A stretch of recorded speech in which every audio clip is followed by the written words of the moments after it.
Greetings all, it's Blue Knight. Welcome back to Slide 2, Band of Thieves. Previously, we finished off episode 6, He Who Tames the Iron Horse, getting our greatest haul to date, 3 clockwork parts. Today, we'll be starting off episode 7, Menace in the North, eh? Of course, they had to add that one false stereotype into the title. They just had to. Let's not waste any time and just jump right into this.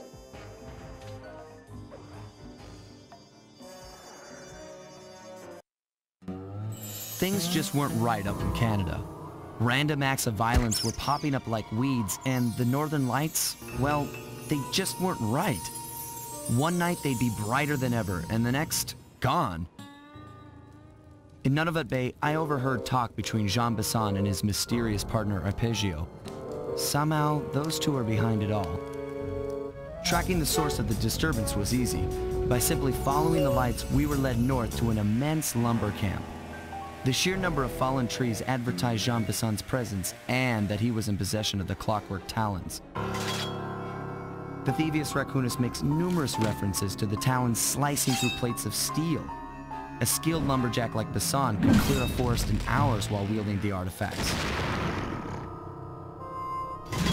Those talons have got to go, both to finally do away with clockwork and to save the environment from his twisted sense of progress. The world just doesn't need to make space for another strip mall.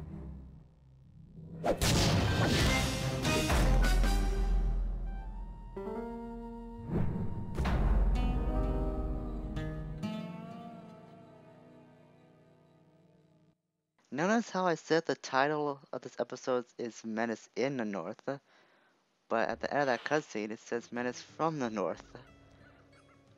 I guess it was just another oversight by the developers. Okay, so here's what we know. 1, Arpeggio's blip is on its way to pick up a battery from Jean Besson. And 2, the only way we'll get a crack at Arpeggio's clockwork brain is by finding a way to sneak aboard his blip.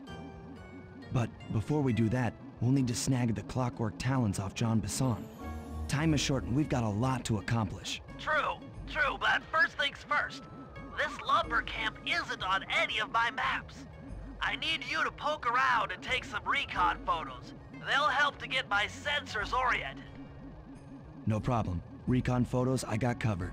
In anticipation of the icy climate, I took the liberty of modifying your cane. It can now separate into 2 smaller canes, useful for ice climbing. Try ascending to the top of that sheet of ice. Just jump and hit the circle button to dig in. Now, something to note about Sly's cane. In Sly 1, the cane was meant to have multiple functions, such as using water to form a water cone. I think that's the only one I remember, unfortunately, but it did have multiple functions such as that. But as far as cane functions go in the final product of the series, that's about as far as you get. Sly's splitting his cane into 2 smaller canes. Man, that's hard to say. It's good to see my cane upgrade perform so well in the field. Now scout the area. I could really use the reconnaissance. And as you can see, the Canadian Eagles are back, but they're only around the safe house area, so don't worry about them if you're trying to go through the entire level. So this recon mission, like at least said, is a bit different than usual because he doesn't have any information on this area. So it's up to us to get some information for him. The first place I think we'll go is here, where this boat is. Just get a binocular, come out, and simple as that. No need to zoom in. Fascinating. My sensors detect a Wi-Fi link to that boat. It must be piloted by computer. Piloted by computer. You know, for a low-tech guy like Jean Besson, who's only goes as far as using stuff like sawmills and these turning things, I'm not sure what they are. He really does use a lot of technology. Not like that's ancient old or anything, but technology that's pretty modern, like computers. Let's go over here. Oh, the guard's gonna get... Wow, I'm already trapped. Well, fortunately, this guard is not gonna be near my position, so that's good. Well, at least walking towards it. Ah, great. I forgot there was a bear roaming around this place. Yep, here's my best friend. And by best friend, I mean my biggest fear in this game, if you saw the last episode. This place is bear country, all right. Interesting. He's putting out a slight radio signature. Well, fortunately, that's the only bear we'll find in this level. Thank goodness for that, because after what happened in episode 6, I want to stay away from those bears as far as I possibly can. Hate bears so much, especially these bears. That's the one thing I really don't like about the Canadian levels, is those freaking bears. No matter how much enjoyment I have from going through episodes 6 and 7, those bears are always the bane of my existence. I try to avoid them at all costs. See, that bear was almost gonna approach me. It was right there. Someone at the garden didn't see me. Wow. It was practically up in my face and he didn't notice me. That's pretty lucky. Okay, the next picture we have to take is this house, which belongs to John Bison. John Bison's house. The lair of the beast. The den of evil. The epicenter of ecological destruction. I'm not sure why John would need a house here. I mean, it's pretty obvious that he's set up shop around here. I mean, there's no need to take the picture of his house. And even if you want to go inside, you can't. There's no way to go inside, and it's never really been brought up again. At least the house is not. So it's kind of pointless to have that here when the player already knows that John Bison is gonna be stationed around here. See, the only things you could do is just a clue bottle on the top, and there's this antique you can get when you're not doing jobs.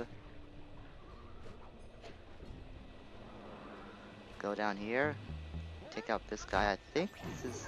Oh no, I got some obliteration. Good.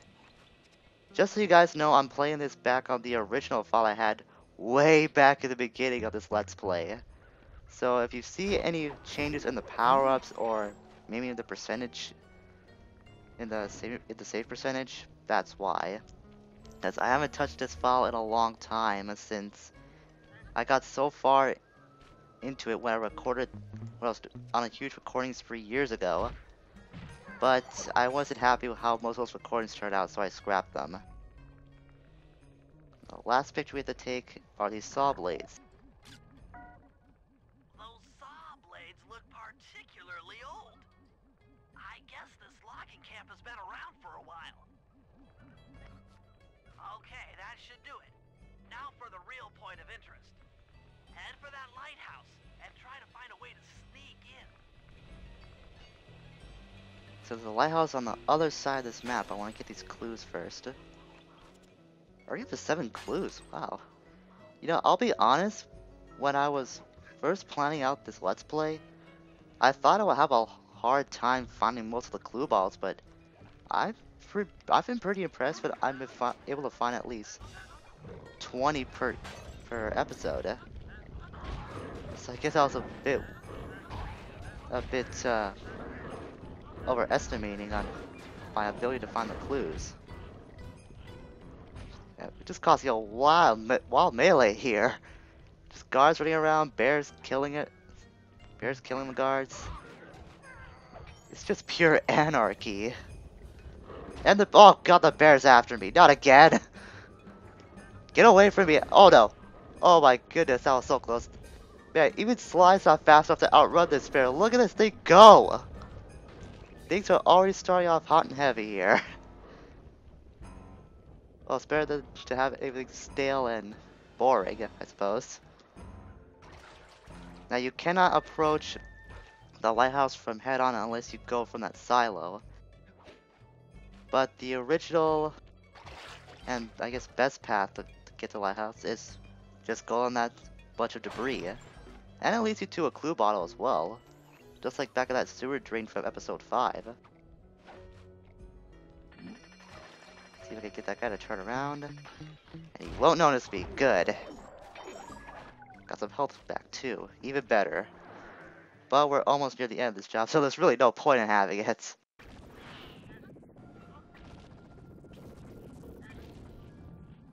The first picture we should take is the spinner. It's the easiest one to get since we don't have to zoom in. But we have to time it carefully, like I didn't do. Just looking at that spinner makes me dizzy. And we'll just go up, look up. Look at this. That's the battery charger, but where's the battery arpeggios coming to pick up? I was right. The entrance is barred from the inside. Might as well get a shot of old Jean Bisson. As if that last shot wasn't good enough, he was practically photobombing that front door picture. Oh, Sly, listen in. He's mumbling to himself. Come on, Jean. You got it in you. Those lumberjack games need some more competition, eh? What would attract the participants? Bullseye! I'll post the Clockwork Talons as a trophy. That should bring in the competition. Although, who am I kidding, eh? I'm gonna win just like every other year. Oh, it's tough being this tough. It sure is, yeah. Head back to the safe house. We need to talk about these lumberjack games.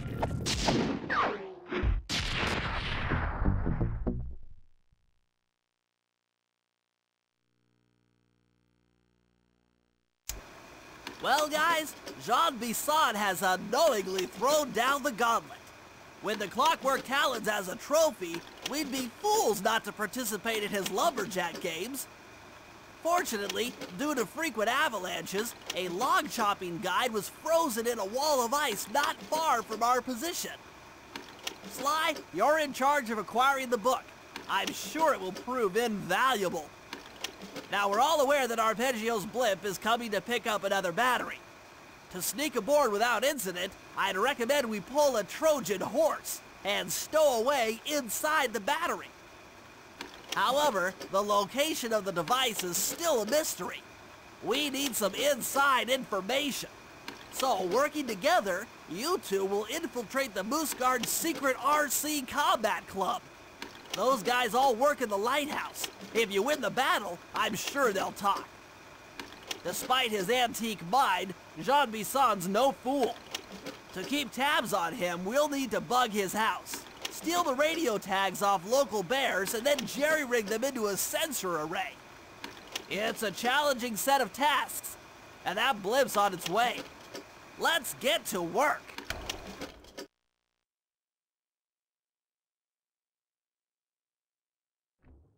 And let's just check the ThiefNet computer to see if I got any loot. Just a ruby. I guess that's good enough. First job we have to do... Yeah, that's what I thought. It's laser redirection.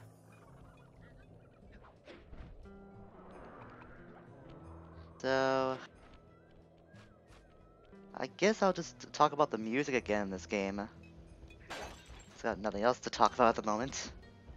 I just want to sneak by that bear, because I don't want to alert it in any way. Now, about the music, back in episode 6, I said that the song on that level, Canadian Wilderness, had this calm and soothing tone to it, but after hearing it again, it also has a bit of a old western theme to it. Kind of reminds me of the Old West. But the music in this level this is more the calm and soothing tone I was talking about. I'll let you guys hear it after we get done with this portion of laser redirection, because there's two parts to this job.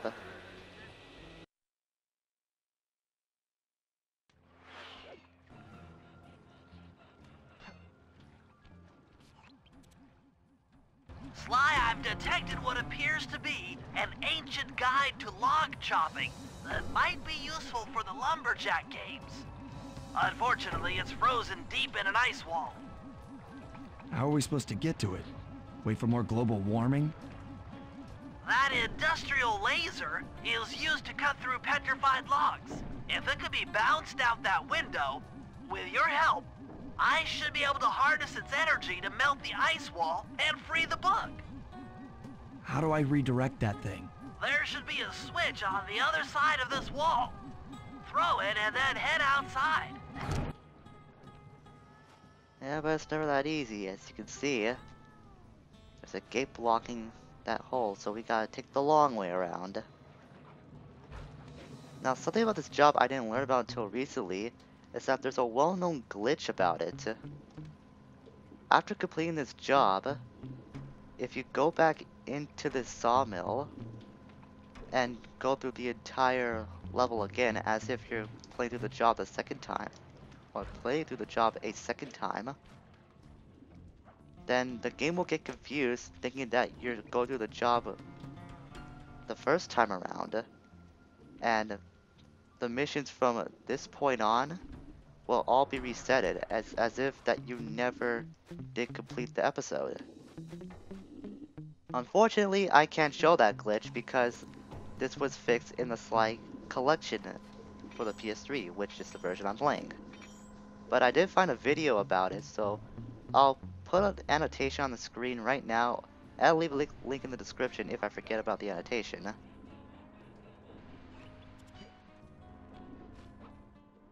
Attention all you fellas working the sawmill.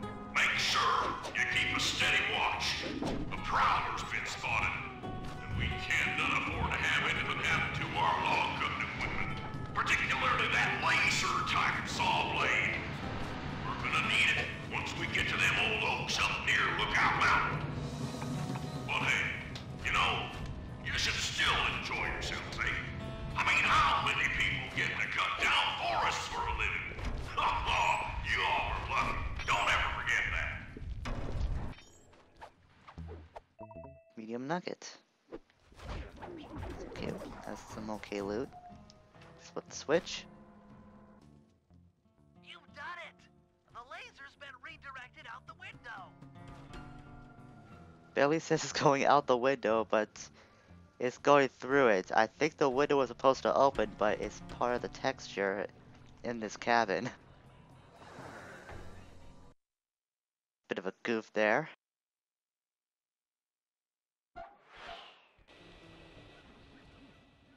Now to get that laser pointed at the ice wall, you'll need to alter its direction with the crystals I put in your pouch. I see. I just walk to where the laser stops, place a crystal, and it'll bounce the beam to a new position. That log chopping book is as good as ours. Okay, so now I could go back to the music since all we have to do is just place the crystals in. You know, the laser will be redirected. And if you think about trying to ping the waypoints, there are no waypoints for the remainder of this job. So you just gotta scout out the landscape and try to find a way to get up there. Or not get up there, get to each of the remaining laser redirected points. Now I can go back about the music of this game. I don't remember the official title of it. It might be Lumberjack Camp, I believe. But unlike Canadian Wilderness, this has a more peaceful tone to it, despite the stakes being really high. I mean, we have the Clockwork Towers, which are no doubt the most dangerous element of Clockwork parts that we have tried to get to date. And add to the fact that we got Arpeggio with a Clockwork Brain in hand, we got massive stakes riding on the remainder of this game. But this song is so calming and peaceful that you kind of forget about all that and just enjoy the environment that you're traversing through. It's almost, what's the word I'm trying to describe? It's almost not peaceful. I already used that term. I guess, man, I can't think of anything. calming? I'm not sure. I'm not sure what I'm getting at, but all I'm trying to say is that you kind of forget about all of the high stakes riding on the remainder of this game. Kind of takes you out of the zone if you ask me. So I'm just gonna be quiet for a while and let you hear the rest of the song.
Okay, I think that's enough. So it kind of figures that the Canadian will love the theme songs for the two Canada levels, but they're both very unique in their own way, and they're very memorable to me out of the entire soundtrack of this game. Not sure why, but these are the only two songs that I can vividly remember, as well as the song from the first level back in Paris. But the Paris song isn't as impactful to me, so to speak. Like I said, enough about me gushing about the music, if you call it gushing. I believe that's the second to last one, and get away from me. And now the bear's gonna join the fray as well. It's an all-out war again, and that guard just got not electrocuted. It's got burned by the laser. It's very fortunate. I guess I'll just let this bear take out the rest of the guards while I'll just haul ass, and hopefully none of them will catch up to me. But now I got that. Yep, I got the bear after me again. Figures. No, come on, get the clue slide. Oh, good. Let's try to get that clue and stay on the rail at the same time. How do I get back up there? Wait, that's not the one I was going after. This is the one. I got distracted through all that chaos again. Now that's the one I was remembering. And nothing else left of this job. You just gotta redirect the crystals, or the laser with the crystals, and you're good. That's pretty much all that's left to it. But trust me, the jobs will get a lot more interesting from here. This is, after all, the second one we've tackled in episode 7 thus far.